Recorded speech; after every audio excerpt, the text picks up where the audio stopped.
Coming up on today's show, I want to run through some winners and losers from the first week of Broncos OTAs. Now, I like doing winners and losers for some of these off-season events because I think it's a great way to kind of consolidate everything and kind of put into a bite-sized form. But don't fall trap into the winners being like Goliaths and the losers being off the team. No, it's not that extreme. I just think this is a fun and digestible way to kind of take in was the first week of OTAs for Denver. Now, before we look at any of my winners and losers, I was looking at the YouTube analytics for the month of May.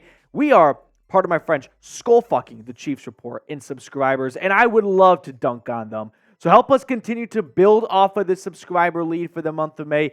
Hit the sub button down below if you can't wait to make it 2 years in a row of Denver beating Kansas City. Now, my first winner from OTAs, I'm going to go with quarterback Jarrett Stidham. The Broncos media only had 1 day of accessibility to the organized team activities, and the general consensus coming out of Thursday's practice was Stidham was the best quarterback. The quarterbacks rotate in and out. It's not a clean, easy way to evaluate them. There's no real defense being played, sort of like there's no contact or anything. You can't sack the quarterback, so overall, various reports about how each person looked, but the general consensus was that Stidham was probably the better of all three guys. And that's not too surprising to me, right? For the longest time this offseason, I've been saying I think Jarrett Stidham is the QB1 on this team. I think it is his job to lose. I do believe eventually he will lose that job to rookie Bo Nix, but for now, when it is OTAs and one guy's got 4 years, 5 years of NFL experience, and the other one's a rookie, and the other one's somewhat of a failed top 5 draft pick, yeah, I'm going to go with Jarrett Stidham. So the opening drive, I would say, is where we're at in terms of the timeline of this quarterback battle. Like, we're not even at the end of the first quarter of what's going to be a very long and exciting battle between Stidham, Nix, and Wilson, because Zach Wilson, as much as we might like to think it's the two-front war right now between Nix and Stidham, he's not very much a part of this, but he is somewhat a part of this quarterback battle. So I think we're very early on. We have a lot of football to be played, and we're not even getting pads on just yet. So don't read into anything too much in OTAs, but if you're looking for an early lead, like after the first furlong, it's probably Stidham, which leads me to my first loser. And I don't like this because people are going to look at this and screenshot it and run with it. But I've got Bo Nix and Zach Wilson down. Not because they were bad or they made horrible throws. No, I just think if one quarterback is the leader in the clubhouse for the early starting job as the quarterback, the other ones kind of have to be de facto losers-ish. Now, Bo Nix is, of course, the number one name so far at OTAs. On Thursday, in the open media practice, he made some really nice passes. He had some zip, some velocity. He had some accurate passes down the field. Overall, people were more encouraged than discouraged from what they saw out of Bo Nix. He felt the rush very well. It's hard to say whether something would be a sack or not because you can't tackle the quarterback. But Bo Nix definitely looked like a quarterback who played 60-plus college football games, an FBS record. But at the same time, there were some rookie moments. Like, there were plays and instances where Bo Nix looked like a rookie quarterback in his first week of OTAs at the NFL. Nothing to panic about. Nothing to worry about. Nothing I'm concerned about. This is true for rookies. It's true for veterans. Everyone's kind of shaking the cobwebs off, right? A lot of these guys work out still in the offseason, but this is kind of the first uniform practice with everyone involved, or not everyone, but most players, at least those who were in attendance for the voluntary practices. And all things considered, Bo Nix looked really good. There were some good plays, and there are definitely moments where he looked like a rookie, and you hope he can improve, and I believe he can improve.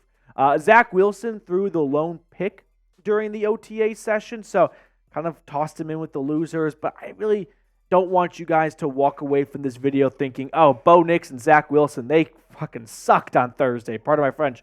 No, they just aren't the initial starting quarterback, it looks like. I mean, even that's a bit of a stretch. On Tuesday's practice, Jarrett Stidham was the quarterback running with the first team offense. On Wednesday, it was Zach Wilson. and on Thursday it was Bo Nix. So I think you can kind of see a rough early pecking order of what the depth chart kind of looks like, but I think it's kind of like a college football depth chart where it's Jarrett Stidham and Zach Wilson and Bo Nix all for QB1, with the slight edge going to Stidham if a game were to be played tomorrow. But the fact is, there's no game tomorrow, and there's plenty of time for Nix to make up ground, so to speak, to claim that starting quarterback role. So let's check back in after minicamp. Like, we're going to still keep tabs on this during OTAs and whatnot, but minicamp, I think, in our barometer of where each quarterback is on in the depth chart will be a little bit more telling because that's mandatory. Everyone's there for that, and we start to get a better sense for what the depth chart maybe looks like because the coaches then come out of OTAs, seeing these guys in front of them, and then they may reconfigure who's at the first team offense and defense. So Sean Payton overall sounded very upbeat about Bo Nix. He said something to the tune of, for how much football he's played, it clearly shows at this point. Like, he was very, optimistic, so to speak, about Bo Nix, and ultimately, it's just non-padded practices. It's kind of like flag football in a lot of ways at times, so there's nothing to get too worked up about, but a lot of good stuff from Bo Nix. Don't want you guys thinking Bo Nix was bad at OTAs. All right, will Bo Nix start in September? I do want to ask this question. May not start week 1. There's a lot of notable first-round picks that did not start week 1. Like Baker Mayfield was the first overall pick. He didn't start week 1. Justin Herbert, Tua, all did not start week 1. Do you think Nix will start at some point in September, let's say? Weeks 1, 2, 3, or 4? Let me know in the comment section. My second winner, I'm going to go with tight end Lucas Krull. If you want to sound smart in front of your friends about a sleeper on the team, this is the name to use right now. Last year, we had some really good instances of Lucas Krull, I feel like, having some nice plays. Was it the Lions game? I feel like he had a good snag or two. Maybe it was the Texans game. I don't remember. But the point is, Sean Payton even took notice of the young tight end, too. Right now, I kind of have as the tight end 3 on this depth chart, but there is a lot of football to be played over the summer, and wouldn't be blown away if he starts to climb the depth chart. I remember Sean Payton in the press conference following the session said, I saw a lot of media members looking down at their roster asking, who the heck is 85? Who's making all these great plays out there? So Lucas Krull is an under-the-radar name to keep your eye on throughout training camp and leading up to the regular season. Second loser, I'm going to go with tight end Greg Dulcich. Similar logic for the first tandem of winner-loser. If Krull's a winner, unfortunately, I feel like Dulcich may find himself falling behind a little bit because he's not even on the field in the first place. It's, of course, very frustrating for himself more than anyone else, but for the open media session on Thursday and presumably on Tuesday and Wednesday, Greg Dulcich was working off to the side. He's still kind of combating what's been plaguing hamstring and then foot injuries from his rookie season to now. So the word or the overall buzz is that Dulcich is improving and he should be ready to go by training camp, but I'd be lying if I said we haven't been down this road before. So fingers crossed that Dulcich can stay or can get healthy and then most importantly, stay healthy. But right now his, I would say spot on the roster, but his spot on the depth chart is up for grabs. If Lucas Krull keeps playing very well and Dulcich is not available for this team, I still think we could see some switch up in the tight end room. Third, final winner, I'm going to go with wide receiver Tim Patrick. This one, my just big open heart is coming through because Tim Patrick was out there practicing. It didn't look like he was limited in any capacity. And just 9 months, almost to the day-ish, 9 months and change, after tearing his Achilles at the start of training camp last year in early August. Really great to see. For him to come back as soon as possible, sort of, not as soon as possible in the sense of not waiting until next training camp, but hitting the ground running at OTAs, coming off a torn ACL, a torn Achilles. It was awesome to see Tim Patrick out there wearing a new number 12, just kind of wanted to get a fresh start. And number 81 now being occupied by a different Utah alum, Devon Vele, who they drafted in day 3 of the draft. So don't be confused if you see, which by the way, both players kind of like a size perspective are very similar. But Tim Patrick wearing number 12, it was awesome to see him out there at OTAs, just hoping he can stay healthy at this point. So let's show the guy some love. I love doing this for players because I feel like these guys put in so much work quietly behind the scenes when rehabbing. It gets lost on your average fan, but they're not just hanging out on the couch waiting for 9 months to pass and go, Achilles works now, we're ready to roll. No, they put a lot of work in to make sure they can get back on the field. So type number 12 down below in the comments section. Some other notes I want to hit on from OTAs.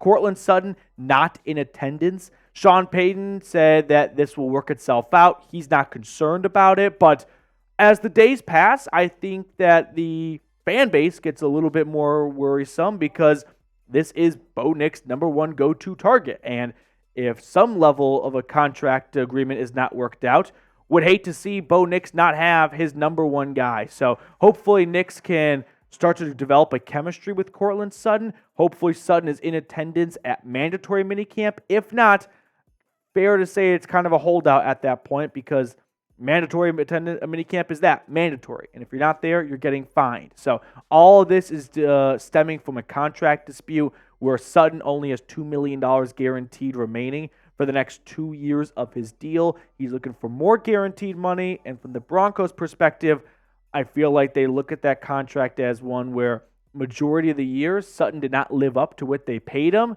And after one good season of 10 touchdowns, they're not rushing to the altar to tack on more guaranteed money. So I can see where both sides are coming from. I really, really hope they're able to resolve this because for Bo Nix's sake, he needs Courtland Sutton out there. Another player that was, by the way, not at OTAs, DJ Jones, the defensive tackle. Not exactly clear the reasoning behind why he wasn't there. Maybe he just wasn't there Thursday specifically, but he also has no guaranteed money left on his deal, although he's not coming off as good of a season as Sutton is, so he does not have the leverage, in my opinion, to try and get a new contract. So that one is not nearly as serious, if there is even any seriousness level to it at all.